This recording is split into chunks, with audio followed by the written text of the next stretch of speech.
இன்னைக்கு மணிரத்ன இயக்கத்துல வெளியான படம் தான் தக் லைஃப். இதுல கமல், எஸ்டிஆர் 2 பேரு போட்டி போட்டு நடிச்சிருக்கானுங்க. நீ படம் பார்க்கும்போது உங்களுக்கே தெரியும் கைஸ். ஒரு கதை இல்லாம ஜென்ரல் ஆடியன்ஸ் இருக்கானுங்கல்ல, அவங்களுக்கு இந்த படம் கண்டிப்பா பிடிக்கும். ஏன்னா அதுல கதையே சுத்தமா எதுவுமே கிடையாது.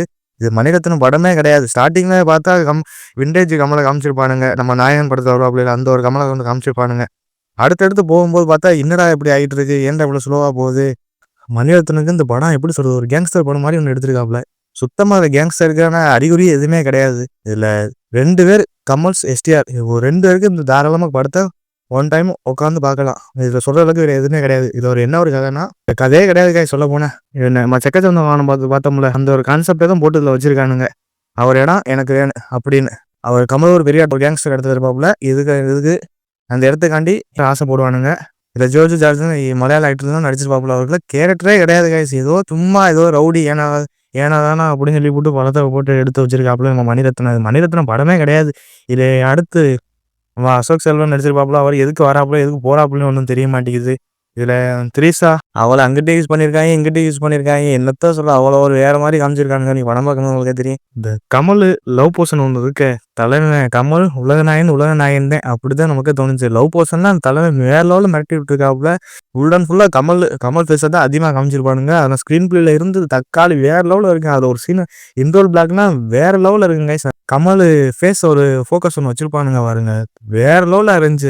எப்படி ஒரு சிங்கத்தை பார்த்த மாதிரி இருந்துச்சு. அப்படிதான் அந்த படம் நமக்கே தோணுச்சு. ஆனா எஸ்டிஆர் நடிப்பு தலைவன் இங்க நான் தான் ரங்கராய் சக்திவேல் வேற லெவல் சரியான கூஸ்பமா இருந்துச்சு. படம் தலைவன் எஸ்டிஆரை காண்டி மஸ்ட் வாட்சா உட்காந்து பார்க்கலாம். இதுல எப்படி சொல்றது, எஸ்டிஆரை வச்சுதான் கதையே நகரும். இந்த படத்தை மெயினா போய் பார்க்கறது ஒரு காரணம் இந்த சினிமாயி இந்த இந்த 2 வருஷம் வந்துச்சுல பாட்டு, அந்த பாட்டு எங்கடா அப்படின்னு நமக்கு தோணுச்சு. அந்த பாட்டே இல்லை காய்ஸ் படத்துல. இவ்வளவு ஹைப் கொடுத்துட்டு அந்த படத்துல இந்த சீன்ல ஒரு வாய்ஸ் ஆச்சும் போடுவாங்கலாம் பார்த்தா அதுவும் கிடையாது. இந்த பாட்டே தூக்கிட்டானுங்க. என்னடா பண்ணி வச்சிருக்கீங்க அப்படின்னு நமக்கே தோணுச்சு. ரொம்ப ஏமாற்றத்தை கொடுத்துச்சு காய்ஸ் இந்த பாட்டு இல்லாம. படத்துல தேவையில்லாம இந்த லாஸ்ட் ஆப்லாம் இந்த விண்வெளி நாயகான்னு ஒரு பாட்டு ஒன்று எதுக்கு வச்சிருக்காங்கன்னு நமக்கே தெரியல. அதுக்கு இந்த சின்னமாயி இல்ல இந்த வெர்ஷன்ல ஏதாச்சும் ஒரு பாட்டு ஒன்று வச்சிருக்காங்க, தாராளமா ஓடி இருக்கேன். இதுல அடுத்து நம்ம பாய் யாரு, நம்ம ரமன் தான் தலைவன். என்னத்த சொல்ல, அஞ்சு வண்ண பூவே அந்த பாட்டு போட்டு படத்தை ஓட்டிட்டாப்புல. சொல்ல போனா வேற லெவலில் இருந்துச்சா. இல்லை எப்படி சொல்றது, சிம்புக்கு அண்ணன் தங்கச்சி பாண்டிங் ஒன்று போட்டுப்பானுங்க லாஸ்ட்ல. மாடியோ காலை வலி போங்கடா அப்படின்னு இருந்துச்சு. இல்லை ரஹ்மான் இல்லாம இந்த படத்தை பார்த்தோம்னா பெரிய குப்பை படம். சொல்ல போனா அப்படித்தான் இருக்கு.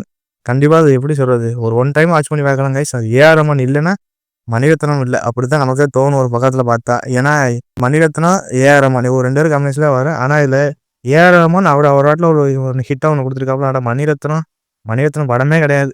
ஃபர்ஸ்ட் ஹாஃப் மட்டும்தான் மணிரத்னம், செகண்ட் ஹாஃப்லாம் யார் படம்னு யாருக்குன்னு தெரியல. இப்போ சீக்கிரம் முடிங்கடா அப்படின்னு நமக்கே தோணுச்சு. படம் ஒன் டைம் வாட்ச் பண்ணி பார்க்கலாம். கமல், எஸ்டிஆர் ஒரு 2 பேருக்காண்டி தாராளமாக உட்காந்து பார்க்கலாம் கைஸ். வேற சொல்ற அளவுக்கு எதுவுமே இல்லை.